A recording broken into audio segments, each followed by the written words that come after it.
हड हराम बंदे ना उन्होंने नज़र मेरी वीडियो आ कि एक मालक सी तो उन्हें खोता रखा सी तो वो उत्ते उन्हें नमक लद के ना नदियों पार ले जाना हुंदा सी तो खोते ने करना नमक का वजन ज्यादा हुंदा सी उन्हें ना नदी दे विच 3-4 डुबकियां मारनियां तो नमक खुर के थोड़ा हौला हो जाना। मालक बड़ा क्या मालक ने क्या अच्छा ये नहीं टालदा। मालक ने की कीता मालक ने मियाँ ਉਹਦੇ ਉੱਤੇ एक दिन रूम ला दी। जो रूम लथी खोते नूं आदत सी टुब्बी मारन दी। जो खोते ने टुब्बी मारी और रूम के उत्ते विच पानी पिया जो पानी पिया रूम हो गया भारा तो खोते होनी विच हुण डुब्बे फिरन।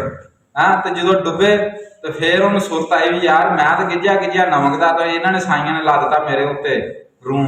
आ जिहड़े इदां करदे ना उन्हां दी नज़र वीडियो आ पिछे एक लगा साडे ਇਹਦਾ भी यही काम आ। यकीन करो हड हरामी की खीर आ। मैनू बंदे कहते उस्ताद जी ਇਹਦਾ की करना मैं कहा यार कालियां मिर्चां दा ना काढ़ा दो फिर सही हो।